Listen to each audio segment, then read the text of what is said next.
Muy buenas a todos, nosotros somos Alexaí el Imberbe y Dante el Caballero sin Caballo, dos entusiastas de la historia universal que deseamos compartir nuestra pasión con todo aquel que se atreva a escucharnos. En nuestro podcast encontrarás a personajes, batallas, libros y sucesos que por su importancia han trascendido hasta nuestros días para formar parte de lo que hoy conocemos como la historia. Acompáñanos cada semana para conocer lo más relevante de la historia del mundo desde el Neolítico hasta la actualidad. Todo esto en un ambiente ameno e informal, porque hay muchas maneras de conocer una historia. Pero es mejor cuando es platicadita.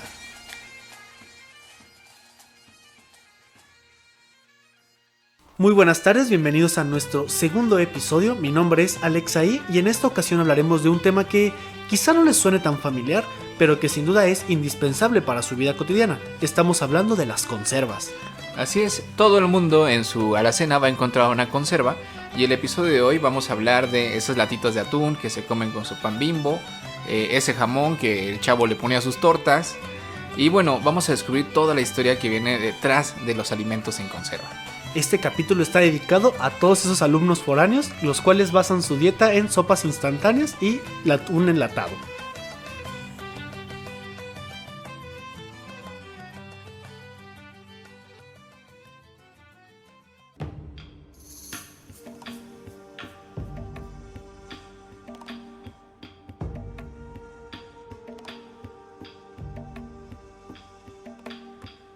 Advertencia. El siguiente capítulo no está recomendado para juaristas y liberales debido a su alto contenido en conservadores.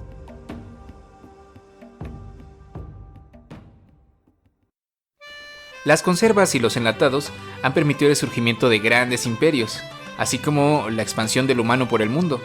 Bajita la mano permitió que los vikingos y los castellanos llegaran hasta el Nuevo Mundo cruzando ese gran charco llamado Atlántico, y el programa va a ir así. Cuéntanos.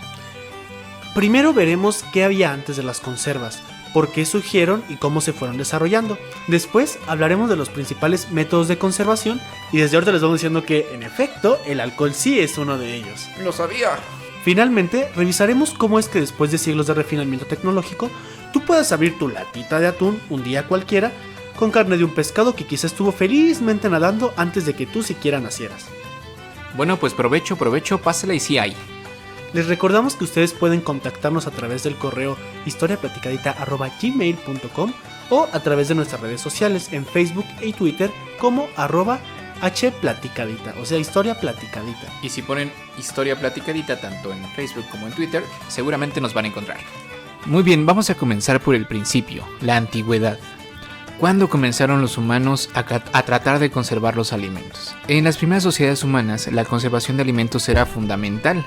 Era necesario guardar los recursos de las temporadas donde eran más abundantes, como la primavera o el verano, y aquellas donde eran más escasos, como el invierno o el otoño. Conservar alimentos comenzó, y de hecho sigue siendo, una cuestión de supervivencia. Ahora, para ponernos en detalle, imagínense lo siguiente. Salen de su cueva bien a gusto en el Paleolítico Superior, se ajustan sus taparrabos, agarran su lanza de Silex, el último modelo Clovis, para ser más exacto, y te quedas de ver con tus cuates en el pantano para dar caza a un mamut que ya se traen entre ceja y ceja. Bueno, ¡zas! Comienza la caza del mamut. Tú y tus 15 cuates, expertos cazadores, dan de lanzazos al mamut. Este se defiende dando cuenta de dos de tus cuates, lanzándolos y aplastándolos con sus colmillos o con sus garras, no sé, ¿qué tienen los mamuts? Colmillos. Sí. Bueno, perdón, no tienen garras, tienen patas. Bueno, hasta aquí todo normal, ¿no? O sea, morir dando caza al mamut, casual. #neolítico, ¿no? Al poder matar al animal, se dan cuenta de que tienen un montón de carne, como 4 toneladas de carne. Y pues tu aldea, que es una aldea neolítica, pues apenas si tiene, ¿qué será? 50, 60 gentes. Generalmente eran grupos familiares cortos. Ahora, para almacenar 4 toneladas de carne y evitar que se la coman los lobos o que simplemente se eche a perder y dejar en el olvido a tus 2 compañeros que murieron cazando al mamut, pues tienes que hacer algo. Serán muy hombres de las cavernas y todos, pero tontejos no son. Así que se dan cuenta que guardándolo en las cavernas, en un ambiente, si tú quieres, frío, lejos de los elementos y seco sobre todo, la carne duraba un poquito más. También se dieron cuenta que trozando la carne en láminas muy finitas y poniéndolas al sol, se inventaba un nuevo platillo que se llama cecina. Ándale, exacto. Y es una de las formas de conservación de carne más antiguas. Estrellitas doradas. Ajá. Vamos a ver cada una de estas técnicas y por qué son importantes en la historia. Cuéntanos, Alexei. Dos de las técnicas para poder conservar esos alimentos en la antigüedad son las siguientes. La primera consiste en secar la carne cruda utilizando el sol como deshidratante. De esta manera se pueden eliminar los microorganismos que se encuentran en la misma. Esto se ha realizado en diferentes culturas, épocas y espacios del mundo. Se trata simplemente de un método primitivo en el cual se seca la carne de animales domesticados o de otros animales que sean cazados a través de la deshidratación. Otra forma en la cual se podían conservar los alimentos es que en lugares muy extremos, de un clima muy extremo como por ejemplo Persia o Egipto, es que en las épocas de frío se formaban pues hielo. Sí. Entonces el hielo se transportaba, se hacían unos agujeros enormes en el suelo y ahí se colocaba el hielo para poder conservar otro tipo de alimentos. En los refrigeradores egipcios, qué avanzados estaban, ¿eh? Son los refrigeradores del segundo milenio antes de Cristo. Poco a poco se fueron desarrollando otros métodos para conservación de los alimentos que incluso a la actualidad se siguen utilizando en la gastronomía contemporánea. Uno de ellos, que quizás sea el más famoso, sea el de salación. El salar el alimento es la técnica más utilizada en los tiempos antiguos. La sal era un producto que estaba a su alcance y era muy rentable para estas poblaciones. La sal dificulta el crecimiento de las bacterias y antes de consumirlo el pescado debe estar desalado, para lo cual lo dejaban en remojo. Se utilizaba sobre todo para carnes y pescados, y curiosamente también de esta cuestión de la salación viene una palabra que actualmente tenemos. El salario. Exactamente, el salario viene del latín salarium. Es que era súper importante tener sal a la mano para poder conservar la comida. O sea, yo creo que la gente de la actualidad no tiene la idea de qué tan importante era tener sal disponible para poder tanto nutrirte tú como poder conservar los alimentos. Exactamente, de hecho existe un camino en la ciudad de Roma que se llama la Vía Salaria. En ella los legionarios, o sea los soldados romanos que cuidaban este camino que conectaba a Roma con varios puntos de la península itálica y a través del cual se transportaba la sal, recibían un pequeño pago en sal llamado Salarium Argentum. Salarium Argentum. En cambio el Salarium normal era un pago que le daban las familias ricas romanas, aristócratas, a sus esclavos domésticos. Mira tú, sigue pasando a la actualidad, pues me siguen dando salario. Correcto. Otra palabra, o sea, porque ese es el pago como extraordinario, pero el pago normal al soldado romano se llamaba estipendium, de donde viene otra palabra que tenemos en español, que es estipendio. Esas son dos palabras que ustedes se pueden llevar a su casa. El rincón del lingüista. Muy bien. Otra es la forma de vinagre. Vinagre viene de vino agrio. Otra, además. A fin de cuentas, el vinagre con su contenido ácido también puede conservar los alimentos. Y esto lo pueden ver ustedes en los encurtidos. Generalmente los encurtidos son tratados con algunas hierbas adicionalmente al vinagre para darle un sabor a los alimentos, o incluso con mostaza. Se utilizaba sobre todo para carnes y pescados y también algunas legumbres como los chiles de vinagre. ¡Ay, qué rico! Sin comentarios. El otro método que existe es el ahumado. En lo que consiste es poner un alimento en contacto con el humo, el cual va a adquirir un sabor particular. Para ello se utilizaban ahumaderos especiales empleados para carnes y pescados. Pero fíjate que no era cualquier tipo de madera, tenía que ser una madera bien específico, de manzano, arce, peral, etc. Porque había otras maderas que tenían un humo muy ácido y echaban a perder los alimentos, o sea, sí se chamuscaban nada más. ¿Sí? Sin embargo, hay tipos de maderas específicas para ahumar. El otro era la salmuera. Básicamente la salmuera es como sumergir el alimento en un montón de agua con un montón de sal. Bueno, es la versión líquida de la salazón. Es la versión líquida de la salazón. Básicamente la sal evita el crecimiento de microorganismos y de bacterias, porque pues a nadie le gusta que esté todo bien salado, básicamente. Y se utiliza principalmente para carnes, legumbres y aceitunas. También otra forma de conservación es a través del aceite de oliva, sumergiendo en aceite de oliva las legumbres, el queso y acompañándolas con vinagre. Un dato curioso es que el olivo es algo de lo que en el Mediterráneo se llama triada mediterránea. en la cual se compone de trigo, vid y olivo. El olivo es una planta con sus ventajas y dificultades, en la cual la ventaja es que se puede dar en cualquier terreno, como por ejemplo uno muy feo como Grecia, que es como bastante montañoso y es muy difícil que se den otros cultivos. Pero el problema del olivo es que se da cada 7 años. Entonces es por eso que va a ser un recurso bastante buscado, escaso, por las legiones romanas. Incluso existe como toda una especie de burla estereotípica a las legiones romanas, así como de que hoy en día Estados Unidos busca petróleo y lleva libertad. Los romanos buscaban olivo y llevaban civilización. Te hace falta civilización. Y el otro, que es el que nos importa a nosotros, es a través de la conservación alcohólica. ¡Salud! El vino y la cerveza prácticamente están conservando el agua. De hecho, es algo que vamos a ver un poquito más adelante.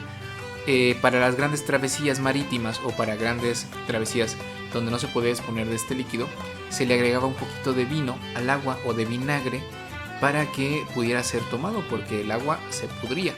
Y ustedes pueden pensar, ¿pero cómo se puede pudrir el agua? Bueno, es que quizá no toman en cuenta que antes el agua era transportada en barriles o en sacos, que ya de por sí tenían una carga bacteriana muy alta, en sacos hechos con estómagos de animales o con pieles de animales. No se transportaba en botes de plástico que son estériles como ahora. Entonces el agua se echaba a perder porque crecían bacterias dentro de ella. Otra forma en la cual se podían conservar los alimentos era en miel. Se cubría el alimento con miel y se dejaba secar. Este proceso se realizaba principalmente en invierno debido a la temperatura y se empleaba especialmente en carnes frescas o cocidas, en frutas, siempre y cuando no se tratara de frutas deshidratados, y en legumbres. Como dato curioso, registros arqueológicos egipcios de época de las pirámides, ¿sí?, en las cuales la miel todavía está buena, por decirlo de alguna todavía forma. Se puede comer. Exactamente. Imagínate, jarro de miel egipcia. Muy bien. Otra de las más sencillas, pues es simplemente dejar secar. O sea, se corta en tiras muy chiquitas, como ya lo dijimos, y se deja secar al sol. Grandes problemas con soluciones simples. Claro. El producto que probablemente topen respecto a eso sean pues los frutos secos. Ajá. Bueno, pero a todo esto, ¿de qué nos sirve tener muchas maneras de conservar las cosas? A fin de cuentas, conservar los alimentos por un periodo determinado empezó a ser importante a partir del siglo XVI, cuando se empezaron a dar las grandes travesías.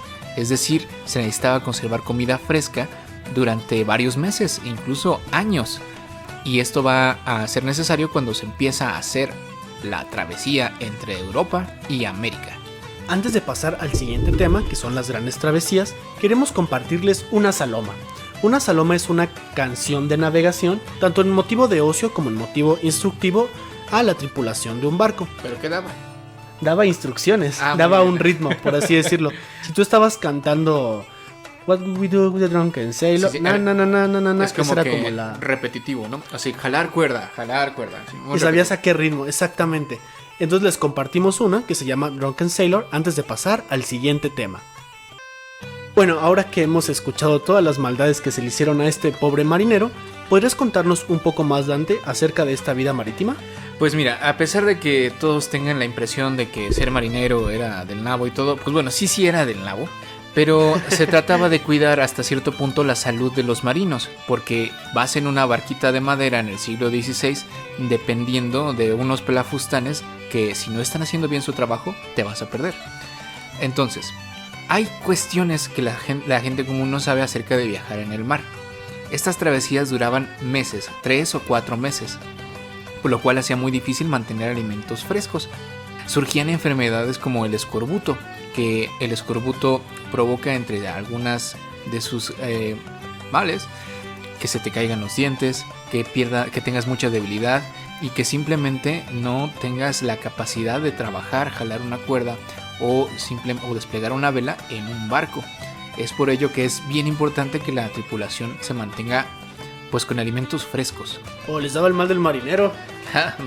Bueno, eso es lo que la gente rumora. Básicamente el mal del marinero es que debido a que pasas un largo tiempo aislado y con solamente el resto de la tripulación como personas con las cuales puedes socializar, pues en una de esos pues le dicen, ay, ¿tú qué estás haciendo? Ay, pues aquí, casual. ¿Pasas mucho tiempo en este barco? Pues te diré. Y pues ya pasaba la magia del mal del marinero. Ok. Bueno, mira, En la cultura popular tenemos las referencias que salen en El Quijote y en Los Miserables de Víctor Hugo sobre la vida de los galeotes. Los galeotes eran personas condenadas a remar en los barcos que todavía eran de remos, o sea, habían entrado al siglo XVI. La armada era de remos. Y es curioso porque una persona que se le condenaba a galeras o a ser un galeote era como una especie de punto medio entre lo que para nuestras condiciones jurídicas actuales es pena de muerte y esclavitud y cadena perpetua. Sí. Porque es como de que te condenan 10 años a galeras, es como ya valió madre. O sea, no te vamos a matar, solamente no esperamos que vivas más de eso ahí. Claro, vas a morir lentamente con una dieta vínculo. Bueno, lo que estos galeotes comían era bizcocho. Para los que ustedes no saben qué es, un bizcocho es un pan cocido 2 veces. Ay, así, bueno. ¿Qué bizcocho? Ya te cocieron 2 veces. No. Así se decían los marineros del mar. Sí.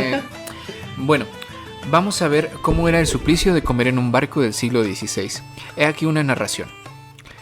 El bizcocho servido era tapizado de telarañas, muy negro, gusaniento, duro, ratoneado, poco y mal remojado. La carne eran tasajos de cabrones, eran cabras muy grandes. Cuartos de oveja, vaca salada, tocino rancio, de ese que debe ser sancochado y poco, que no cocido, quemado, que no asado. Puesto en la mesa es muy asqueroso de ver, duro como el diablo de mascar, e indigesto como piedras. El agua parecía jarabe, por el gran número de cucarachas podridas que tenía. No, pues una dieta muy balanceada. Sí, sobre todo rica en proteína. Las cucarachas son ricas en proteína.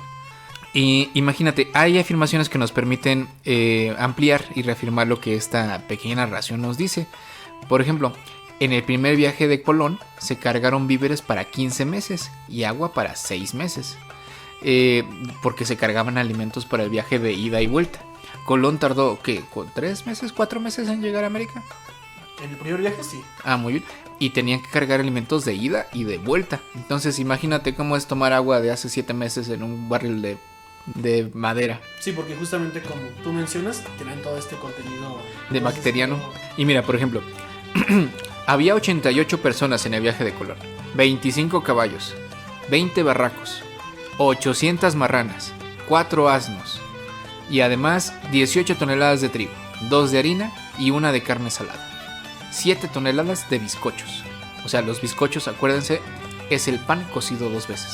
Todo esto es muy interesante porque nos permite pensar la complejidad que es justamente hacer un viaje transatlántico. Ajá, porque solemos pensar que es como de voy a agarrar mi barquito y ya llego al día siguiente. Y no, en realidad la cuestión de la alimentación es un tema muy difícil, muy complicado y que gracias a información como esta podemos ponerlo en su justa dimensión. Sí, y también pues hay que recordar que el pan, o sea, sale fresco del puerto de Palos, por decirlo así. Y durante estos 8 meses que tardan en ingresar, pues se va descomponiendo, porque bueno, era tecnología de la época y o sea, por muy pro que era, no se podía mantener tanto tiempo, ¿no? Entonces, en 8 meses el pan ya estaba duro, ¿sí? De hecho, muchos marineros se decía que tenían rotos los dientes por comer este pan de barco o galleta de barco, que así se le llamaba a este pan conservado por tanto tiempo. Exactamente, respecto a los bizcochos, tenemos un testimonio sobre Alfonso X, el cual fue un rey medieval del siglo XIII, en el cual, en su código de las 7 partidas, dice así: deben traer mucha vianda, así como bizcocho. Bizcocho, que es un... El rabo te mocho, a ti y a Pinocho. Que es un pan muy liviano que se cuece 2 veces y dura más que otro, e non daña. Y deben llevar carne salada, e legumbres, e queso, que son cosas pocos de ellas se gobiernan muchas gentes, e ajos, e cebollas, para guardarlos del corrompimiento del yacen en el mar y de las aguas dañadas que breven. Es español antiguo, entonces... Sí, o sea, les voy a traducir. Básicamente nos está diciendo que dura mucho, que se pueden ser consumidas por otras personas sin problema y que simplemente con un poquito de carne salada y legumbres se puede mantener a mucha gente. Y después continúa: e otros sí deben llevar agua, la que más pudieran, pero esta no puede ser mucha porque se pierde y se gasta de muchas guisas y además es cosa que no pueden excusar los hombres porque han de morir cuando fallece o vienen en peligro de muerte. Traducción: que tomen agua, tomen sus 2 litros de agua y hagan el reto Alfonso X. El reto Alfonso X es tomar el agua 2 litros, pero no llevar demasiada porque se echa a perder. Pues bien, justamente para pasar a nuestro siguiente tema, que se llama Muchas gracias, Napoleón, vamos a cortar esta sección con un fragmento de la Marsellesa. Marsellesa, ulala. ¿Sabes un poco de francés que conozco? Sí. Es Oui, monseigneur, je suis d'Orange. Ay, no mames. Je suis debout et chaval. Debut de chaval.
La chanson. Pues ahora que hemos escuchado ese fragmento, pasemos al siguiente tema, que es Gracias, Napoleón. ¿Por qué gracias, Napoleón, Dante? Pues bueno, lo que sabemos hoy de conserva se lo debemos a, primero que nada, Napoleón. ¿Por qué? Porque posteriormente a la Revolución Francesa, cuando Napoleón ya era nombrado cónsul, ofreció un premio de 12,000 francos para un método eficaz para conservar los alimentos. ¿Para qué necesitaba Napoleón conservar los alimentos? Pues entre otras cosas porque andaba de pilonero en toda Europa. Y necesitaba vivir de otra cosa que no fuera el tratar de obtener los alimentos on the go, es decir, con las tropas en medio de los países enemigos conquistados. La política de tierra quemada aplicada en ciertos lugares como en Rusia era eso, quemar las tierras para que no se pudiera cosechar nada, ¿sí? Entonces no podían depender de la rapiña o del robo en los lugares a donde conquistaban para seguir avanzando, por lo cual tenían que llevar su propia comida y preferentemente conservada. Que eso es justamente como un tema que muchas veces no tomamos en cuenta en historia militar, porque nos solemos enfocar solamente en la batalla, en lo bélico, en la violencia. Pero pues hay que comer. Hay que comer. Decía Napoleón que un ejército marcha sobre su estómago. Entonces, esto es una forma. Finalmente, ya años después, un humilde pastelero llamado Nicolas Appert estuvo experimentando por años hasta que dio con una técnica que él nombró la apertización. Básicamente lo que hacía era llenar en frascos de vidrio con un tapón de corcho y luego las introducía en agua hirviendo a más de 80 grados centígrados. Esto, el agua hirviendo a tan alta temperatura, proporcionaba una esterilización muy básica, pero esterilización al fin, ¿sí? Lo cual hacía que los alimentos pudieran conservarse hasta por 4 semanas. Hay que pensar que este método se desarrolla casi 100 años antes, o poco más, de que Louis Pasteur pues empieza a desarrollar la pasteurización. Exactamente, Nicolas Appert es como el chavo underground que decía, jaja, yo ya pasteurizaba antes de que fuera mainstream. Así es. Bueno, en 1810, después de perfeccionar mucho su técnica, Appert se le plantó a Napoleón y dijo, yo quiero el premio, y en efecto, se lo dieron. Pero hasta 1822, cuando pudieron comprobar que en efecto sí servía. Bueno, de aquí vamos a saltar a las latas. Las latas de conserva, que son lo que conocemos hoy en día, fueron patentadas en 1810 por Peter Durant, un inventor inglés. Cosa curiosa, se inventaron las latas, pero el latas no se inventó hasta como 40 años después. ¿Y cómo le hacían? Pues con un cincel y un martillo. Lo que hacían era cerrar envases de hierro con estaño o con plomo para que pues proporcionara un sello hermético, ¿sí? Y principalmente se lo vendían a la Armada Británica. Esto a partir del año 1820, 1830, y así fue hasta 1850, donde prácticamente ya estaba generalizado para el común de la población. La gran ventaja de la lata sobre la botella, que era la forma de envasar más común, es que pues es mucho menos frágil, y no se rompía. Exactamente, entonces te permite hacer exportaciones para tiempos más prolongados o para distancias mayores. Así es, y por ejemplo, las grandes exploraciones del Ártico emprendidas por la Armada Británica, muy famosa por ejemplo la de John Franklin, que se perdió en el Ártico buscando el Paso del Norte, llevaban muchos enlatados, ¿sí? Y fue precisamente algunas de estas latas recuperadas, no precisamente de esa expedición, pero sí de una de 1824 del barco Félix, atrapado en el hielo del norte, que se abrió en 1958, casi más de 100 años después de que se hubiera extraviado. Cuando abrieron la lata en la Asociación de Investigación de Industrias Alimenticias de Gran Bretaña, se dieron cuenta de que aún 136 años después, el alimento dentro de la lata era totalmente comestible. Como nuevo. Pueden leer como este relato y otros más interesantes acerca de comida enlatada en la revista Industria Conservera del año 1959, o buscarlo en Wikipedia, cualquiera de las dos.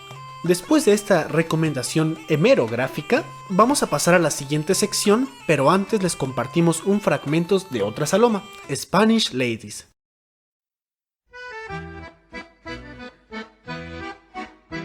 Farewell and adieu to you Spanish ladies, farewell and adieu to you ladies of Spain, for we've received orders to sail for old England, but we hope in a short time to see you again. We'll rant and we'll roar like true British sailors, we'll rant and we'll roar all on the salt seas until we strike soundings in the channel of old England. From Ushant-to-Scilly is 35 leagues. We hove our ship to when the wind from southwest, boys. We hove our ship to deep soundings to take.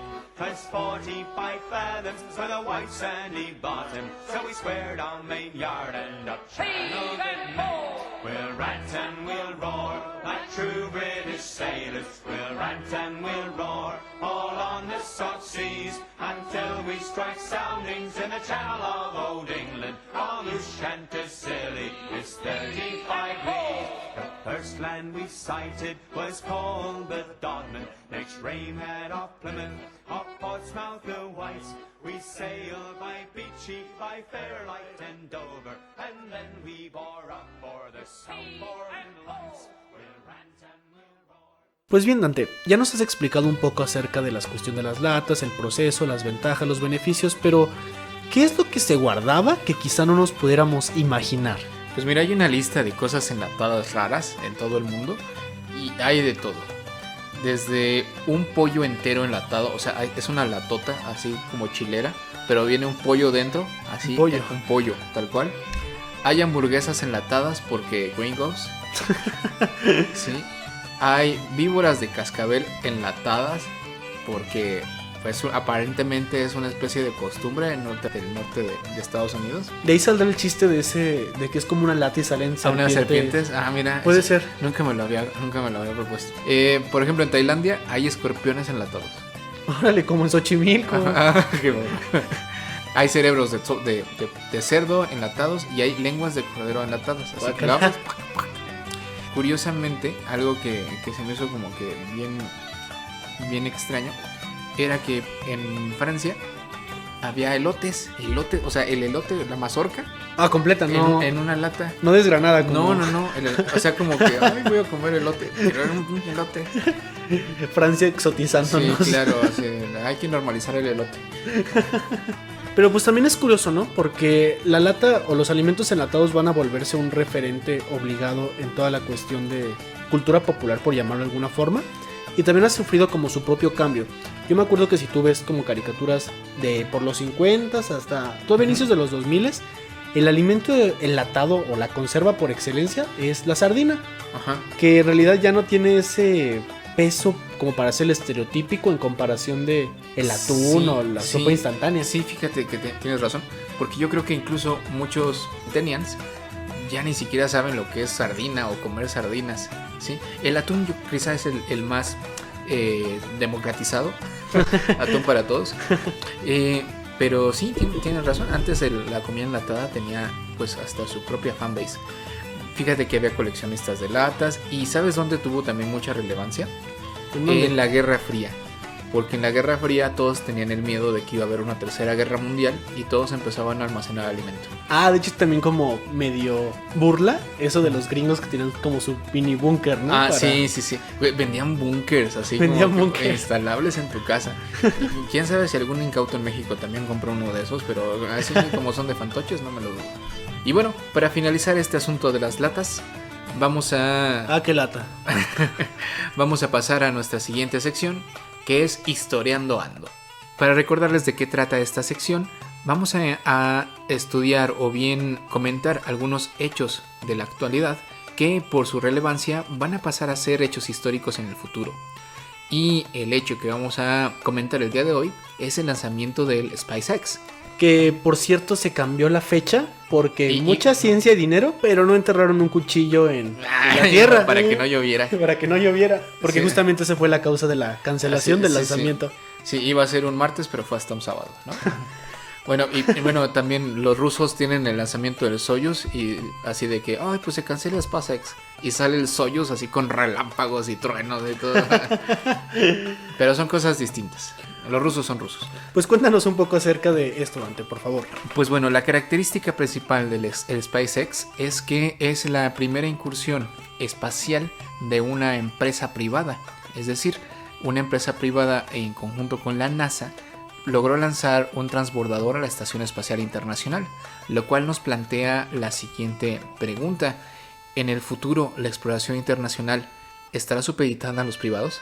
Lo cual es una cuestión bastante interesante porque venimos de un siglo XX donde la exploración espacial es básicamente la competencia entre los estados. Así es, era estatizada. Pero si nos remontamos un poquito a lo que fue la exploración del mundo en el siglo XVI y XVII por las potencias europeas, vamos a encontrar que muchos de los descubrimientos, entre comillas, claro está, realizados por las potencias europeas de territorios y zonas lejanas del mundo, fueron realizados por compañías privadas, como la Compañía de las Indias Orientales de Holanda o la Compañía Británica, que simplemente eran exploraciones pagadas por privados para descubrir nuevas zonas y reclamarlas en nombre de alguna corona. Esa es como una distinción que se ha hecho en la historiografía actual para distinguir un virreinato de una colonia. Un virreinato como el de la Nueva España sería una empresa estatal, mientras que una colonia se trata de una empresa privada.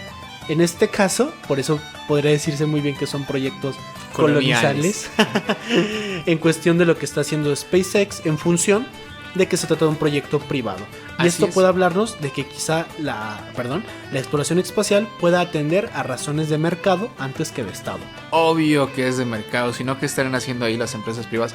Sí, y el fundador de SpaceX lo ha dejado muy claro. Lo que él quiere hacer es colonizar Marte. Que esto no tiene que ser malo. El que un estado dedique mucho de su presupuesto a la exploración espacial es quitarle presupuesto a otras cuestiones que pueden ser preferenciales, como la educación o la salud.